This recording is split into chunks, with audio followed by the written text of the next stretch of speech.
J'espère que vous prenez plaisir en suivant les programmes de Télé Sud. Bonjour et bienvenue dans le journal des correspondants au menu culture, économie et sécurité routière. Les pays, le Togo, le Sénégal et le Burkina Faso. Nous ouvrons par le Togo qui a distingué le mois dernier de jeunes porteurs de projets innovants. C'était à l'occasion de la première édition de la Semaine de l'innovation des jeunes. Le premier prix d'une valeur de 10 millions de francs CFA a été remporté par le concepteur d'un casque ultra protecteur pour motocyclistes. Focus sur ce lauréat avec Nicolas Louya, notre correspondant local.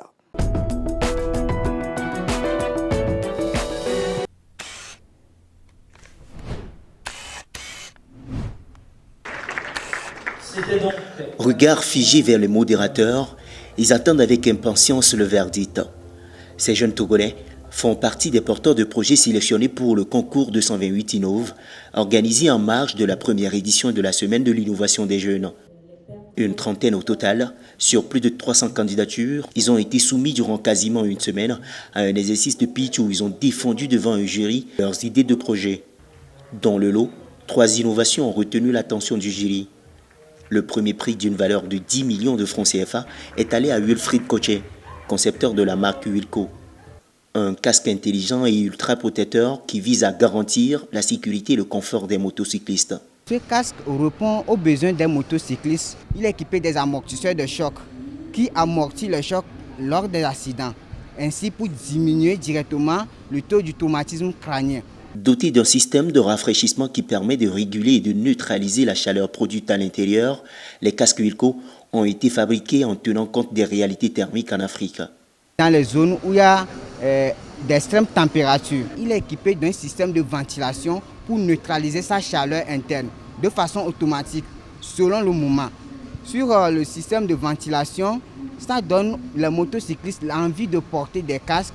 Point d'orgue de la Youth Innovation Week, initiée par le gouvernement togolais, la compétition a pour but de stimuler la créativité et de susciter la culture de l'innovation chez les jeunes, tout en faisant découvrir les dernières avancées scientifiques au Togo. J'ose croire que cette semaine passée ensemble sera naturellement le catalyseur d'un changement de mentalité devant aboutir à une nouvelle culture, celle de la valorisation des talents novateurs et du génie créateur que porte chacune de vos actions pour faire du Togo, notre pays, un pays donc émergent à l'horizon 2030. Véritable plateforme d'échange et de valorisation des acteurs de la recherche scientifique, de l'innovation et de l'entrepreneuriat, la Semaine de l'innovation a été meublée de panels, de conférences, de keynotes et de discussions avec les chefs d'entreprise et experts du monde scientifique. Le clou des activités a été marqué par une visite des stands.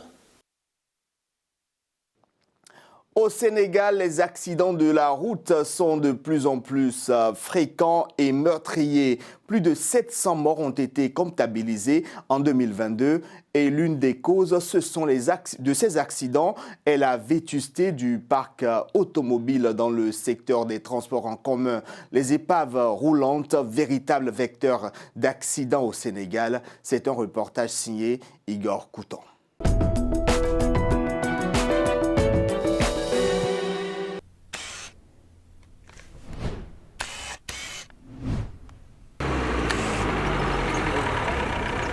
L'état de ces véhicules de transport en commun, communément appelés ici Ndiagandiaï, n'est pas une exception, c'est plutôt la règle. Les premiers véhicules qu'ils ont mis en circulation, c'était en 2005. Jusqu'à présent, le roulement est en cours. Et dans le secteur du transport, le parc est très vétuste. Nous avons fait une étude au niveau du fonds pour le cadre d'intervention en vue du renouvellement du parc. Et on a constaté que plus de 45 000 véhicules ont entre 25 ans et 35 ans. Et pour les plus de 35 ans, on a aussi 45 000. Ça fait 90 000 véhicules qui sont en état de vétusté très avancé. Une vétusté qui contribue fortement au taux d'accidents sur les routes sénégalaises. Dans l'implication, en tout cas dans les facteurs d'accident, la vétusté du parc est très importante. Généralement, ils sont impliqués dans les accidents les plus graves et la nuit. Malgré la mise en place de plusieurs mécanismes et structures comme le Conseil exécutif des transports urbains ou le Fonds de développement des transports terrestres, l'équation du renouvellement du parc automobile dans le secteur des transports de personnes et de marchandises peine à être résolue. Il arrive à savoir, bien vrai que nous avons besoin d'être renouvelés. Le parc est vétuste, ça nous le savons très bien, mais on ne peut pas le renouveler nous-mêmes. Parce qu'il faut la prime de casse. Vous retirez le vieux et vous remettez un neuf. C'est ça qu'on appelle la prime de casse. Bon, ce qui est prévu, c'est d'abord une approche systémique du transport parce que prenant comme véhicule le renouvellement. Et comme vous le savez, donc, le secteur des transports est très atomisé.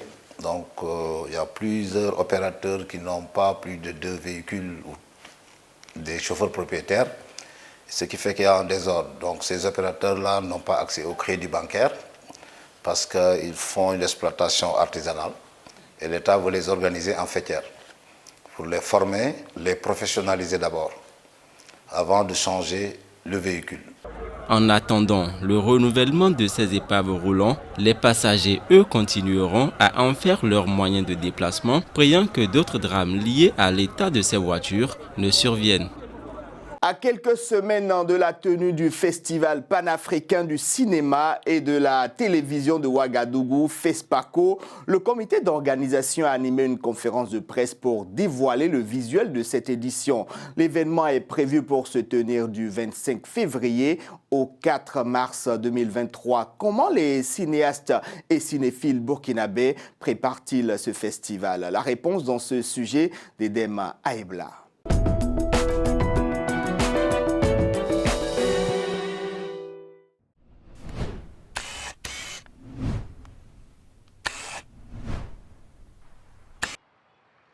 Le Festival panafricain du cinéma et de la télévision du Ouagadougou, FESPACO, comme chaque 2 ans, fait son retour du 25 février au 4 mars 2023. À quelques semaines de la tenue de la fête du cinéma africain au Burkina Faso, le comité d'organisation a dévoilé le visuel de cette 28e édition. On sort d'un FESPACO en moins de 2 ans, on avait tous peur, est-ce qu'on aura vraiment des films?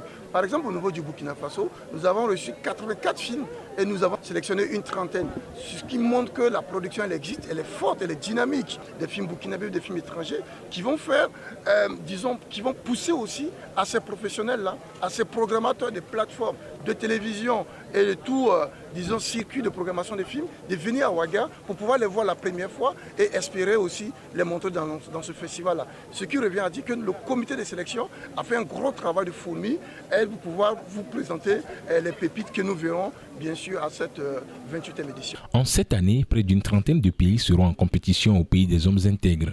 Malgré le contexte d'insécurité, les professionnels du cinéma burkinabé et les cinéphiles gardent la tête froide. Je me prépare d'une manière tranquille et sereine, comme tout cinéaste bien sûr, parce qu'on fait confiance au comité d'organisation du FESPACO.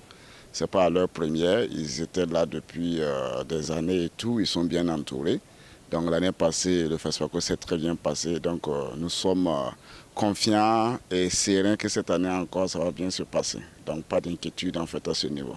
On a foi que le FESPACO va bien se passer, vu que le CIAO est déjà en cours. Pour cette 28e édition, nous attendons c'est que tout se passe bien et en plus beaucoup de trophées. Voilà, et surtout que l'étalon d'or du Yenenga revient au Burkina Faso. Sur 1200 films proposés au comité de sélection, 170 films issus de 11 catégories vont concourir lors de cette édition. Considéré comme l'un des événements phares dédiés au cinéma africain, le FESPACO avait été suspendu pendant la pandémie. Sa 27e édition, prévue pour février 2021, s'est tenue en octobre. Cette fois, tout semble en place pour que la 28e édition se tienne comme prévu du 25 février au 4 mars 2023. Pour la 28e édition du Festival panafricain du cinéma et de la télévision de Ouagadougou FESPACO, le Burkina Faso, pays hôte, a désigné le Togo comme invité d'honneur.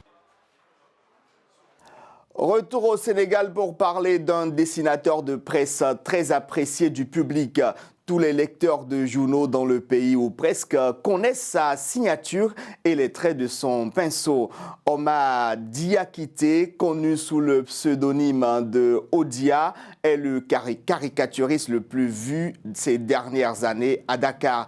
Certains n'achètent les journaux que pour y lire ses dessins qui sont toujours les uns les plus inspirés que les autres.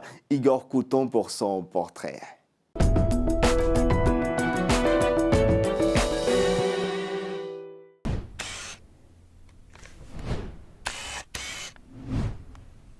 Des dessins de presse qui font pouffer de rire et qui résument souvent bien l'actualité au Sénégal. Derrière ce travail se trouve cet homme.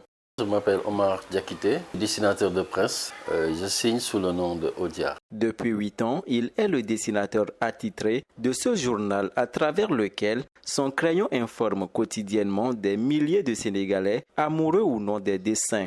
Je me base fondamentalement sur les faits de société, sur ce qui se passe, sur l'actualité. Généralement, c'est souvent la politique qui domine, mais il y a aussi d'autres faits qui prennent des fois le dessus, à savoir le sport, ça peut arriver, la culture, l'économie. Et chacun a un style différent. Voilà. C'est ça aussi qui fait le sel aussi de tout ça, de l'aspect artistique du dessin de presse. Mon premier objectif, c'est vraiment de faire rire. L'objectif numéro 1, c'est que le dessin soit plaisant. Il faut aussi qu'il y ait cette information. Il faut que les gens soient informés quand le dessin paraît, parce que c'est le dessin qui fait l'information. Omar Diakité, c'est aussi une très longue carrière démarrée en 1989. Le premier journal où j'ai commencé à exercer s'appelle Walfadjri et c'était en 1989. J'ai fait beaucoup de journaux, mais ensuite je suis allé au Cafard Libéré. Alors, j'ai fait 14 ans avec le Cafard. Odia est également l'associé et le dessinateur vedette de l'unique hebdomadaire satirique qui paraît actuellement au Sénégal. Aujourd'hui, sa notoriété ne fait plus de doute. Odia, c'est un génie du pinceau. C'est quelqu'un qui est très talentueux et qui en un tour de pinceau, par exemple, peut te restituer toute l'actualité. Sur une planche, il peut te restituer toute l'actualité. Et il a tendance à confirmer ce que disent les Chinois, comme quoi l'image vaut 1000 mots. Ce qui m'accroche le plus, c'est-à-dire le résumé, le fait qu'il résume l'actualité. Par exemple, je peux dire que si Mimi Touré a été déchu de l'Assemblée de son poste de député, bon, sitôt on peut dire que demain, peut-être Odia va faire un dessin sur ça. Et il ne va pas passer autrement, c'est-à-dire il va résumer l'actualité telle qu'elle nous l'avons attendu. Une célébrité qu'il tente bien souvent de noyer par sa modestie. Les autres aussi font un travail extraordinaire. Il n'y a pas que entre guillemets Odia sur la place. Nous sommes plusieurs sur la place et chacun a un style différent. Fin de ce journal des correspondants, bien heureux de vous l'avoir présenté. Prenez soin de vous et à la semaine prochaine pour un nouveau numéro. Au revoir.